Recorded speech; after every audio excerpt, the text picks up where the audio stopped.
Oi, gente! Bem-vindos ao canal Gente que Faz do Bem. Mais um vídeo aqui para vocês, para divulgar um outro trabalho maravilhoso. Lembrando que o objetivo do nosso canal é divulgar coisas boas que acontecem no Brasil e no mundo. Para a gente olhar um pouquinho de perto para tudo isso que acontece de bom, já que todos os dias nós somos influenciados negativamente com todas as notícias ruins dos meios de comunicação. Então, vamos olhar um pouquinho também para o que acontece de bom.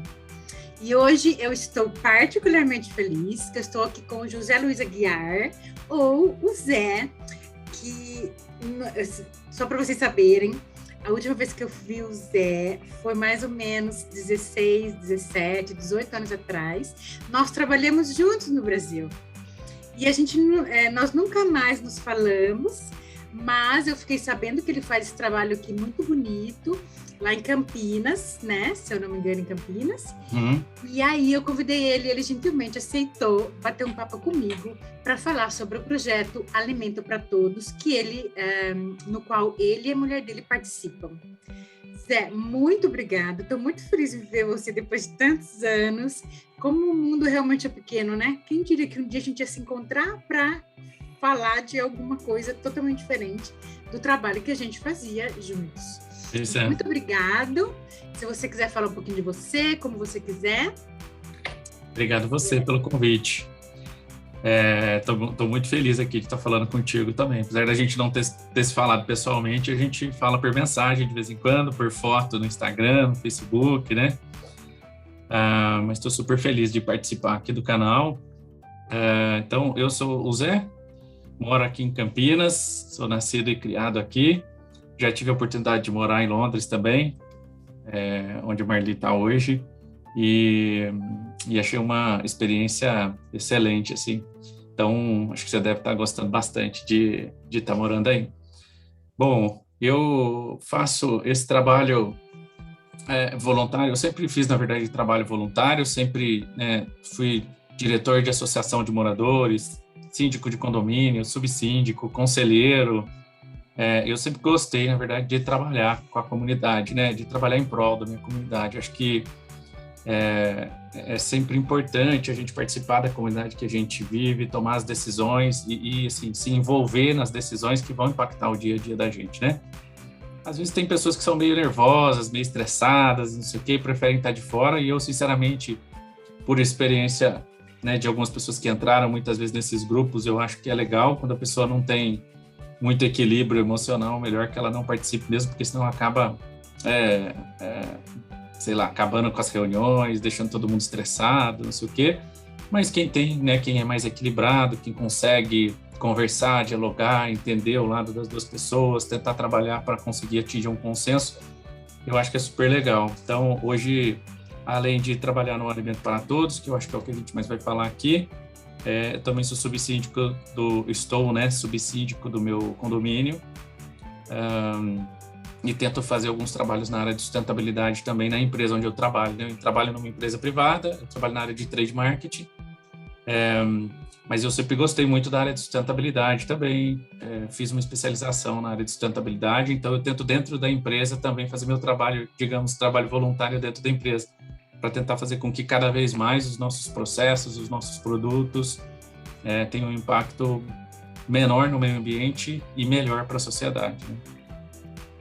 Nossa, esse é um exemplo de cidadão, né? Porque você sempre participa da comunidade para tomar decisões, as decisões melhores possíveis com relação ao futuro, e também faz um trabalho voluntário para ajudar as pessoas carentes, e ainda tenta, o mais que você pode, usar essa sua ideologia de um mundo melhor, no seu caso, a sustentabilidade, no lugar que você trabalha. Então, é realmente um exemplo a ser seguido. Então, vamos lá contar um pouquinho do Alimento para Todos, que é o que a gente vai falar aqui hoje mesmo. Eu gostaria que você explicasse para a gente o que é esse projeto. Por favor, Zé. Claro. Bom, o Alimento para Todos, na verdade, eu comecei a trabalhar, eu sempre trabalhei, como eu disse, com um trabalho voluntário, né, com muitas arrecadações, a gente fazia feijoada beneficente, a gente fazia festas para fazer arrecadação, mas eu sempre trabalhei com arrecadações muito pontuais. às vezes ajudando uma instituição, outras vezes ajudando outra instituição, mas eu não tinha esse trabalho periódico igual eu faço agora. E aí, quando eu conheci o Alimento para Todos, através do meu cunhado, que também é voluntário no projeto, o projeto já tem 7 anos, né? E ele me apresentou e falou assim, eu sei que você gosta, né, de trabalhar com voluntário, não sei o quê, e que você queria algo mais consistente, talvez esse seja uma saída para você, né, para você conseguir trabalhar com mais consistência. E eu fui conhecer o projeto, né? Ele tem um líder, né, o Felipe, é o líder do Alimento para Todos. Depois a gente deixa para a galera aí o link do Instagram do projeto, para quem quiser conhecer melhor e tudo mais. Mas basicamente é um grupo de amigos que se reuniu. O Alimento para Todos não é uma ONG, né? Não tem um CNPJ. É um grupo de amigos que se reuniu para juntar alimentos, montar cestas básicas e entregar para as pessoas que estavam precisando. E aí o grupo foi crescendo e chegou uma hora que precisou ter uma organização maior. O meu cunhado, ele trabalha na área de TI, então ele desenvolveu o sistema que a gente utiliza hoje no programa. E aí o programa funciona assim, a gente tem um link que a gente manda para as pessoas que estão precisando. E tem muitas pessoas que umas passam para as outras, né? Muitas vezes o CRAS da cidade já tem, a gente nem levou até o CRAS da cidade, né? O CRAS é o Centro de Assistência Social da cidade. Muitas vezes a gente nem passou o link para o CRAS, mas alguém passou para o CRAS e o CRAS passa para as pessoas que estão precisando. E as pessoas, de forma geral, nas cidades, a gente está em Campinas, mas a gente atende toda a região, né? A gente atende Hortolândia, Montemor, Sumaré, Indaiatuba, Paulínia, porque tem gente precisando em todas as cidades. E aí o que acontece é que as pessoas normalmente vão no CRAS quando elas estão precisando de ajuda. Mas o CRAS dificilmente ele dá conta, né? O CRAS do governo, ali, da prefeitura, dificilmente dá conta de ajudar todo mundo. Então ele começa a falar, aquele centro espírita doa cesta, aquela igreja evangélica doa cesta, e aí a gente está dentro da lista ali de indicações deles normalmente. Mas basicamente o que acontece é que as pessoas se cadastram quando elas estão precisando. Esse programa não é um programa de entrega recorrente para as mesmas famílias, é quando você está precisando. Quando você está precisando, você vai lá, se cadastra, entra numa lista. A gente divide em 3 grupos, né? A gente tem 3 estoques, tem um estoque em Sumaré, um estoque em Hortolândia, outro estoque em Campinas, então são 3 equipes distintas e são 3 filas distintas. Então, por exemplo, se você está em Hortolândia ou Montemor e se cadastrou, você vai entrar na fila do grupo de Hortolândia. Ontem, por exemplo, a Jane foi lá para Montemor, entregou 7 cestas básicas lá em Montemor. Na sexta-noite, a gente montou as cestas. Então, eu saí na sexta-tarde do meu trabalho, fui para o mercado, comprei todos os alimentos que faltavam, né? Porque já tinha uma outra voluntária que tinha feito o levantamento do que a gente tinha estoque, de quantas cestas a gente precisava montar. E a gente tem cestas de tamanho diferente também. Tem a cesta básica, que é menorzinha, normalmente é para 2 pessoas. Tem uma cesta que vai de 3 a 6 pessoas. E uma cesta maior de 7 a 10 pessoas. Então, ela vê qual é a demanda de acordo com essa lista, quantas cestas a gente tem que entregar. Então, eu já sei quanto eu tenho que comprar de produto para conseguir montar cestas com base no que a gente foi arrecadando ao longo da semana. Né? Porque lá, todo mundo que vai arrecadando, todos os voluntários vão arrecadando e levando para o estoque, arrecadando e levando para o estoque. Então, antes de fazer a compra, a gente levanta o que tem no estoque e aí a gente ganha muita doação em dinheiro também. E a doação em dinheiro, normalmente, a gente usa para completar o que falta para a gente conseguir montar as cestas. Aí a gente foi, depois eu posso até dividir algumas fotos, vídeos que eu fiz aí na cesta da gente montando, na garagem da casa do Felipe. A gente faz isso normalmente, porque o estoque fica lá em Hortolândia, na casa dele. E aí a gente monta essas cestas todas, e aí de final de semana normalmente a gente entrega. Então a Lorraine, que é a nossa líder de Hortolândia, cada cidade tem a sua líder, né? A Lorraine é a nossa líder. Então ela pega, ela olha quais são os bairros na hora que ela vai distribuir. Cada voluntário entrega de 7 a 10 cestas, mais ou menos, por final de semana. Então ela tenta pegar ali um pool de bairros ou de ruas próximas, parecidas, e aí ela manda para a gente, então aparece aqui para mim na telinha do sistema, e aí eu tenho que ligar para cada família, né? Então eu ligo para a família: oi, meu nome é José Luiz, eu sou do Alimento para Todos, e que você fez o cadastro, queria saber se você está precisando ainda. E aí a pessoa fala: tô desempregada, meu marido está desempregado, ou eu não posso trabalhar porque eu tô com problema de coluna. Agora, no período da pandemia, né, a gente teve uma segunda onda super forte, tinha muita gente que falava que estava desempregado desde a primeira onda. Então as pessoas já não estavam mais recebendo nenhum tipo de benefício, já tinha acabado a FGTS e elas não tinham mais. Então a gente faz esse contato telefônico, né, para entender qual é a necessidade da pessoa, e aí entendendo que realmente a necessidade existe, a gente agenda para o final de semana, e aí eu já deixo agendado, ó, tal voluntário vai passar aí na sua casa, tal dia, tal hora, para fazer a entrega da cesta. E aí a gente tem esse fluxo semanal, então todo final de semana a gente faz as entregas, todo final de semana a gente pega. O que aconteceu no período da pandemia é que, assim, o volume de solicitações que a gente recebeu foi muito maior do que a arrecadação que a gente teve, mas, assim, 3 vezes maior, né? A gente estava entregando 300 cestas, mais ou menos. Eu lembro que em março a gente recebeu 900 pedidos de cesta, né? E a gente recebia em torno de 350, 400, mais ou menos, e entregava 300, então a gente estava muito perto ali do break-even, vamos dizer assim, né, da quantidade de cestas que são solicitadas e de que a gente realmente tem que entregar. Algumas pessoas a gente liga, a pessoa fala, não, eu não preciso mais, obrigado, eu já arrumei emprego, ou meu marido já voltou a trabalhar, ou sei lá, eu consegui receber o benefício do INSS, porque também paralisou perícia do INSS no período da pandemia, então tinha um monte de gente que não estava mais recebendo do trabalho, e não conseguia fazer a perícia para poder receber do INSS também. Então teve gente que ficou 3, 4, 5 meses sem receber de lugar nenhum. E aí a pessoa fala, não, eu já estou recebendo, então não preciso mais, pode direcionar a cesta para uma pessoa que esteja precisando mais. E tem algumas pessoas que a gente faz a doação e que elas falam assim que eu me recuperar financeiramente, que eu estiver bem, eu vou ajudar vocês também. E isso é bem legal, realmente tem algumas pessoas que ajudam, não só entregando cesta, montando cesta, mas entregam doando também, enfim. Tem muita gente que ajuda a gente. Então, basicamente, o Alimento para Todos é isso. É um grupo de amigos que recebe as solicitações de cesta através desse link, né?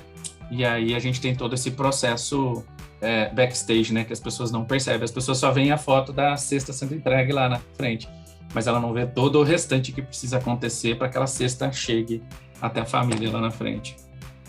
Nossa, estou realmente impressionada com o fato que vocês têm toda essa organização, um link. Realmente muito impressionada com isso. E 2 pontos importantes que eu achei, assim, não esperaria. Assim, a honestidade das pessoas de dizer, não preciso mais. E também a disponibilidade das pessoas ajudarem depois que elas se encontram numa situação melhor. Isso é muito bonito, é importante salientar, porque quando eu criei esse canal, eu criei por quê? Porque eu sempre pensei que a gente está acostumado a olhar só para as coisas negativas no mundo, que não podemos confiar em ninguém, né? A negatividade que a gente já sabe, né? Das notícias e tudo. E, na verdade, não é bem assim. O mundo ainda está cheio de gente boa, gente que faz coisas boas, e eu acho que é fundamental que a gente comece a observar isso. E quando a gente começar a observar tudo que a gente tem de bom, eu acho que as coisas boas ainda aumentam. Isso é o que eu acredito. É verdade, é verdade. Tem algumas pessoas, quando a gente vai entregar, a gente costuma falar aqui no grupo que a gente não pode julgar se a pessoa está precisando ou não, né? Porque é muito difícil você fazer esse julgamento. Às vezes você chega na casa da pessoa e a pessoa mora numa casa ok, né? Você fala, pô, acho que ela tinha alguma coisa para queimar aqui, sei lá, vender alguma coisa, para não precisar pedir uma cesta básica. Mas a gente não sabe exatamente o que está acontecendo dentro daquela família, né? Teve um dia que eu fui fazer uma entrega aqui relativamente próximo da minha casa, num predinho até que bonitinho, né? E aí, a hora que a pessoa desceu para receber, ela também estava bem vestida e tudo mais. Estava, assim, bem fora do perfil que a gente costuma entregar a cesta básica, né? Mas aí, a hora que eu peguei, coloquei a cesta básica na mão dela, ela começou a chorar. E ela chorava, ela falava assim, ó, eu não sei como agradecer isso, porque eu tô morando aqui, eu tô esperando só o banco vir aqui expulsar a gente desse apartamento, porque eu não tô conseguindo pagar a prestação, faz 1 ano que eu não pago condomínio, tô aqui, tenho 3 filhas, e as minhas 3 filhas, elas já são maiores, né? As minhas 3 filhas estão desempregadas, eu trabalho, mas eu tô de licença porque eu faço tratamento psicológico, eu trabalho como professora do Estado, e quando você está afastado no Estado, você recebe só o seu salário base, você não recebe o incremento por performance, né? Porque o professor hoje em dia ele ganha por performance. Quanto melhor os alunos dele pontuam e tudo mais, ele ganha mais. E ela falou, desde quando eu saí, eu perdi 1/3 da minha renda, que era a renda da performance, e eu gasto R$700 por mês de remédio. Ou seja, eu tenho uma renda menor do que eu tinha antes e eu ainda gasto R$ 700 por remédio. Ela falou assim, eu não tenho dinheiro para comprar comida. E tá todo mundo em casa sem ter o que fazer, a gente não consegue fazer. E aí, por isso que eu falo que não dá muito para julgar, né? Quando você olha, você não sabe como é que tá a conta da pessoa, você não sabe se ela pagou a conta de luz, se ela pagou a conta de água. Eu já fui em muitas casas entregar que a CPFL tirou o relógio da pessoa. A pessoa tá sem energia morando na casa, né? Ou tá sem o cavalete de água. A pessoa tá sem água morando na casa. Ela tá tendo que pegar água na bica, não sei quantos quilômetros. E eu tô em Campinas, né? Porque se você falar dessa situação do interior do Nordeste, não que seja ok, mas é algo que você, né, já ouviu falar. Eu tô falando de pessoas que moram na região metropolitana de Campinas, que é uma das regiões mais ricas desse país, mais desenvolvidas desse país. As pessoas estão sem energia, estão sem água, tendo que pegar água na bica. Então, assim, a gente não julga, a gente pergunta se a pessoa está precisando, tenta entender a situação, até às vezes se a gente pode fazer algo mais, tipo, a pessoa está desempregada, a gente pergunta o que ela faz, que às vezes a gente ouve falar de algum lugar que está contratando, indica para a pessoa. Eu fui numa invasão em Hortolândia fazer uma entrega há um tempo atrás, uns 2 ou 3 meses atrás, mas um lugar que, assim, parece que você está entrando em Bangladesh, numa vila assim em Bangladesh, assim, com aquele monte de barraco na beira de um córrego, aquele monte de lixo para todo lado. E aí eu cheguei lá e encontrei uma menina de 16 anos, grávida de 38 semanas, morando num barraquinho, praticamente sem móveis, né? Ela tinha um colchão no chão. Ela e o namorado dela, que também devia ter uns 18 anos de idade, moravam os dois num barraquinho com um colchão no chão. Era basicamente isso que eles tinham. E aqui tava um frio, mas tava um frio muito grande, que dentro do apartamento fechado a gente ficava com muito frio à noite, então eu dormia com um monte de coberta, não sei o quê, e eles tinham uma coberta para dormir num barraco na beira do rio, todo vazado. E aí eu perguntei se ela estava precisando de mais alguma coisa, não sei o quê, bababá, e ela falou, se você conseguisse cobertores para a gente, porque a gente está passando muito frio aqui, imagina, dormindo no chão, né? E o meu filho vai nascer daqui umas 2 semanas, eu não tenho nada, não tenho uma roupinha, não tenho absolutamente nada. E aí a gente começou a falar com os amigos, né? Mandar mensagem, estão precisando de roupa de criança recém-nascida, estão precisando de fralda, não sei o quê. E a gente arrecadou um monte de coisa, cobertores, a gente arrecadou. E aí na semana seguinte eu fui lá de novo, e aí eu entreguei para o casal, né? Eles ficaram muito felizes, até bebê conforto eles ganharam. Colchãozinho de berço, eles ganharam, a gente levou uns 4 cobertores para eles, sabe? Tinha um irmão dela de 12 anos que morava junto com ela também, e aí a gente conseguiu doação de roupa de frio para ele, que ele também estava sem, e foi muito legal, porque foi muita coisa boa, né? A gente, graças a Deus, a gente tem um certo conforto, e os nossos amigos também têm, então a gente tem muita coisa boa, efetivamente, que a hora que ele ganhou, assim, parecia que ele estava ganhando um PlayStation 5, sabe? A cara que o meu filho faria se estivesse ganhando um PlayStation 5. E ele estava ganhando uma jaqueta de frio.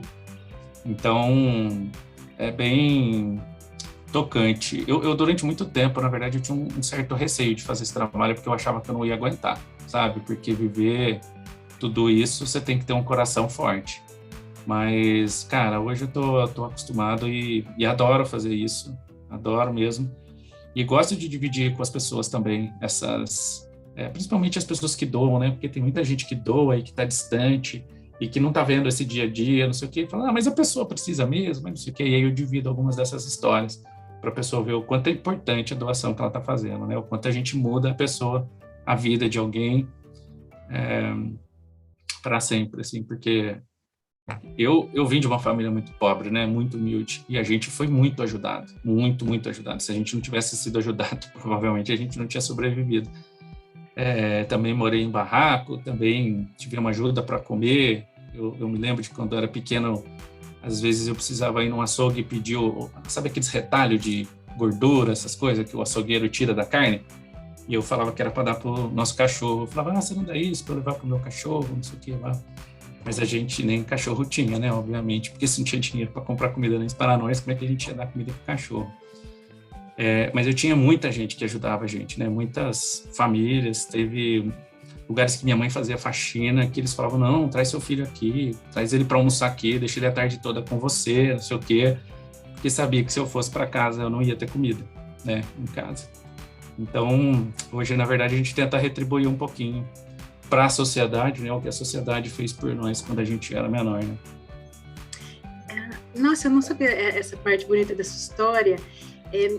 Então, se eu perguntasse para você o porquê você faz todo esse trabalho importante para a sociedade de hoje, trabalho maravilhoso, você diria que é porque você foi ajudado, isso influenciou você a ter a personalidade que você tem, a ver o mundo da maneira como você vê?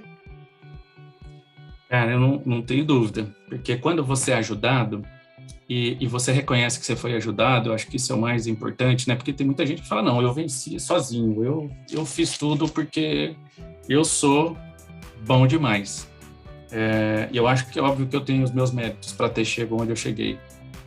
Mas se as pessoas não tivessem me ajudado no meio do caminho, a minha carreira, a minha trajetória seria muito mais difícil, né? E às vezes tem muita gente que desiste no meio do caminho, né? Eu tive muitos amigos que desistiram no meio do caminho.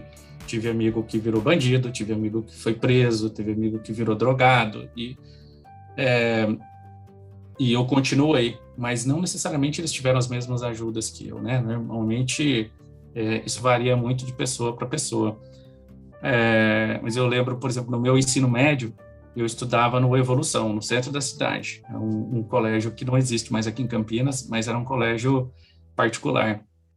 Eu nunca sonhei na minha vida em estudar numa escola particular, mas uma patroa da minha mãe, ela falou para mim, quando eu estava terminando a 8ª série, ela falou, o que você vai fazer ano que vem? Eu falei, vou fazer o primeiro ano do ensino, hoje é ensino médio, né? Naquela época era o primeiro ano do 2º grau, né? E ela falou assim, mas você não vai fazer um técnico nem nada? E eu falei, não vou, porque eu não tenho dinheiro para pagar, né? E aí, uma semana depois, mais ou menos, ela me chamou lá na casa dela. Ela falou assim, eu conversei com meu esposo, não sei o quê, conversei com a sua mãe também, e a gente decidiu que a gente vai pagar metade da sua escola. Ela assumiu um compromisso de 3 anos, porque eu ia ficar 3 anos na escola. Ela falou, vamos pagar metade da sua escola. E aí eu falei, nossa, mas metade da minha escola é muito dinheiro, não sei o quê, blá, né? Eu achava que era muito dinheiro, obviamente, para ela era pouco dinheiro, né? Porque ela tinha bastante dinheiro. Mas e aí a minha mãe falou, não, tudo bem. E porque eu já trabalhava na época também, né? Eu trabalhava como balconista numa padaria. E aí a minha mãe falou assim, eu não consigo pagar a outra metade, mas eu consigo te ajudar com 25%. E aí você, com o seu dinheiro, você paga os outros 25%, e aí você vai fazer. E, cara, isso mudou a minha vida de uma forma, porque assim, eu ia no ensino médio noturno, e o ensino médio, desculpa, a 8ª série noturna, e praticamente não tinha aula, né? Tinha dia que faltava professor, tinha dia que o professor ia que os alunos combinavam de ir embora, cada dia era uma coisa, que não tinha aula. Então, assim, eu estava emburrecendo, na verdade, o ensino noturno da escola pública. E isso abriu para mim uma possibilidade de eu ter uma profissão. Quando eu acabei o ensino técnico, eu já trabalhava numa empresa que eu entrei como office boy por conta de eu ter esse ensino técnico. Eu entrei como office boy, depois eu fui para o faturamento, e quando eu saí eu já era programador, né? E aí eu já ganhava bem, eu ganhava quase o mesmo tanto que minha mãe ganhava nessa época que eu saí. Então, e aí depois eu tive possibilidade de fazer faculdade, e a faculdade daí eu não precisei de ajuda, porque eu já ganhava o suficiente para pagar minha faculdade, né? Então ela mudou a minha vida de uma forma, assim, não tem nem o que dizer. Então, na verdade, é isso que eu tento fazer. Tento tocar a vida das pessoas, mudar a vida das pessoas, ajudar, né, elas para que a vida não seja tão dura com elas, para elas não desistirem. E aí, enfim, continuar tentando que uma hora dá certo. Nossa, que maravilha. A gente está assim, tá tendo um presente muito grande com essa entrevista aqui com o Zé, porque além, né, de ele estar falando desse trabalho bonito que ele faz, a gente tem esse trabalho bonito das pessoas que ajudaram ele. Então, a gente tem muito mais coisa para olhar de positivo e para acreditar que o mundo ainda tem jeito que ainda pode ser melhor. É só a gente começar a olhar cada vez mais para isso. E tem bastante caso como o seu, eu acredito, né? Uhum. E deixa eu te perguntar, você sabe mais ou menos quantos amigos vocês são nesse projeto? Mais ou menos. Acho que são 43 ou 45, alguma coisa assim, que estão hoje somando as 3 regiões. E aí, como vocês fazem, tipo, para arrecadar? Esses 45 arrecadam, tipo, perto da casa deles, falam com o grupo de amigo deles? Tem de tudo. Tem de tudo. Tipo, na empresa que você trabalha, na escola do filho. Exato, tem muita campanha, né? Esse final de semana, por exemplo, no Swiss Park aqui em Campinas, está tendo o Drive-Thru Solidário. Os eventos, normalmente a gente conversa com os nossos amigos, manda o WhatsApp, a gente publica, se vocês olharem no Instagram, tem bastante coisa no Instagram. Normalmente o que está no Instagram e no Facebook, a gente coloca também nas nossas redes sociais particulares, a gente manda para os nossos amigos o WhatsApp. Então tem bastante gente que ajuda por conta disso. Mas tem muitos eventos também que acontecem. Os eventos são importantes porque normalmente no dia do evento você tem um pico de arrecadação muito grande. E aí a nossa fila, né, dentro do sistema às vezes está muito grande e você faz 2 ou 3 dias de evento e você consegue diminuir bastante a fila. Porque pessoas que fazem doação recorrente são poucas. Na verdade, a gente tem que estar sempre pedindo, sempre pedindo, sempre pedindo. E aí, às vezes, um doa, tá sobrando, às vezes outro doa. Tem um amigo esses dias que ele falou para mim, Zé, vou ajudar seu projeto, e ele me deu R$300, fez um Pix para mim de R$300. Mas ele falou, eu vou fazer sempre que eu puder, mas não é sempre que eu posso. Mas quando eu puder, eu vou dar o que eu posso, né? Tem gente que já não, tem gente que põe lá R$50 por mês, R$30 por mês, todo mês tá caindo lá na nossa conta o Pix. Empresas é um pouco mais difícil de doar para a gente, porque como a gente não é uma ONG com CNPJ e tudo regular, então a gente tem um pouco mais de dificuldade de empresas. Tem algumas que doam, mas empresas menores, normalmente. Grandes empresas, difícil, porque aí elas precisam comprovar o que está sendo feito, o pagamento, tem que ter auditoria, não sei o quê. Então, normalmente são ONGs um pouco maiores, né? Mas empresas pequenas acabam doando, sim, porque às vezes ela é amigo de um, amigo de outro. E aí acaba entregando. Nem todos os voluntários são arrecadadores e nem todos são entregadores, né? Tem voluntários que eles são voluntários só de arrecadação. Eles falam, eu quero montar o ponto de arrecadação aqui no meu condomínio. E pronto, ele é um arrecadador só do condomínio dele. Tem gente que fala, não, eu quero falar com Campinas inteira para arrecadar. Beleza. Eu trabalho com arrecadação, com a montagem da cesta e com a entrega. Eu faço os 3, vamos dizer assim, os 3 trabalhos, mas tem alguns voluntários que só fazem um deles. Ou só faz entrega, ou só faz a montagem, ou só faz a arrecadação. Então, todo mundo está livre para contribuir com o tempo que tem, da forma que pode, né? Tem muita gente que não consegue fazer as entregas, as pessoas se emocionam bastante, às vezes tem muito a questão de medo, porque a gente entra em muitos lugares que são, né, que você não entraria normalmente, muitos lugares que são realmente perigosos. Mas a gente entra sempre com a camiseta do projeto, a gente tenta muitas vezes entrar a pé, deixar o carro do lado de fora e entrar a pé, para não correr o risco de as pessoas te confundirem, né, e acharem que você está entrando para fazer alguma outra coisa, e aí a gente entrega. Então, tem de tudo, tem uma mescla grande no grupo. E 2 perguntas. Como que vocês divulgam para as famílias que precisam? Tem o CRAS, né, que você falou? CRAS da prefeitura, E daí o boca a boca, né, que uma família passa para outra. Mais alguma forma que vocês divulgam? Olha, hoje em dia não. Hoje em dia, porque como a gente já recebe um número de pedidos maior do que o número de cestas que a gente consegue entregar, então a gente não faz uma divulgação maior. Ele até porque o link é muito fácil compartilhar, né? Uma pessoa pode compartilhar o link com mais 30, 40, 50 pessoas. Então ele é uma forma muito fácil de se expandir e de conseguir realmente comunicação.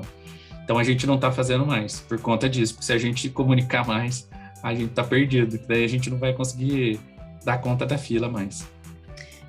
Você acha que ainda existe famílias que não têm o celular? Porque isso me faz pensar na tecnologia, né? Porque a pessoa hoje em dia, pessoas não têm o que comer, né? Porque são fases difíceis da vida, mas tem um celular que acaba se tornando essencial para a vida, né? Uhum. Você acredita que ainda existem famílias que não têm? Acredito não, tenho certeza absoluta. Várias e várias. Ontem, por exemplo, o meu filho mais velho tem feito alguns agendamentos para a gente aqui durante a semana. E na hora que ele foi fazer um agendamento, ele falou para mim, olha, tem dois agendamentos de duas pessoas diferentes no mesmo endereço com o mesmo número de celular. E era um homem e uma mulher, né? Ele falou, deve ser marido e mulher. Posso derrubar um como cadastro em duplicidade? Eu falei, não, liga e entende a situação, porque é muito comum a gente chegar em casas, que às vezes são casas feitas para uma família só, que tem 3 ou 4 famílias morando na casa. Eles fazem um puxadinho no fundo, um puxadinho em cima, um puxadinho na garagem. Tem muitas famílias que moram na garagem, o outro entra pelo lado. E essas famílias, muitas vezes, elas compartilham um único celular. É uma família para um único celular. Isso acontece, tem uma em Montemor, que toda vez que a gente vai fazer entregar, eu sei que quando essa pessoa pede, eu tenho que entregar 3 cestas, porque nessa casa tem 3 famílias morando, e eles têm um único número de celular. E tem mais, tem muitas pessoas analfabetas, que elas recebem o link, a hora que elas vão cadastrar, elas não sabem se cadastrar. Eu recebi um áudio esses dias para trás de um senhor falando assim, olha, minha vizinha falou que vocês entregam cesta básica, não sei o quê, será que você pode trazer uma cesta básica para mim? Estou precisando muito, não sei o quê, bababá. E aí eu respondi por escrito para ele, falei, segue o link, se cadastra aqui, não sei o quê, que a gente entrega. E aí eu vi que ele não falou mais nada. Aí mais tarde ele me mandou um áudio, ele falou assim, então, é que eu não sei ler. Então, não sei o que você me respondeu. Será que você pode mandar áudio? Aí eu mandei o áudio para ele. Eu falei assim, eu te mandei o link para você fazer o cadastro, não sei o quê, blá, blá, blá. E ele falou, então, mas eu não vou conseguir. Eu falei, então me manda seus dados que eu cadastro. E aí ele me mandou os dados dele todos por áudio, né? O CPF, nome, endereço, não sei o que, ele mandou tudo por áudio. E aí eu fiz o cadastro dele. E isso é bastante comum, pessoas que fazem, porque tem não só a limitação de ter, tem muita gente que tem o celular e muito idoso que faz pedido de cesta, Nossa, eu tô até me emocionando só de falar com você, na verdade. Tem muito idoso que não consegue realmente entrar num sistema e se cadastrar, por mais que ele saiba ler e escrever, ele não consegue mexer ali no celular, então ele leva num vizinho, ele leva para uma vizinha, ele leva para uma criança, muitas vezes, que faz o cadastro. Muitas vezes eu ligo, né, para fazer o agendamento, e eu falo, aqui é o José Luiz, do Alimento para Todos. Aí ela fala, peraí, fala com essa aqui. Dá o telefone aqui, vó. Aí é uma criança que fala comigo, oi, o que é, não sei o quê, porque a avó não sabe falar no telefone. E aí coloca uma criança para falar comigo. É muito comum, muito comum.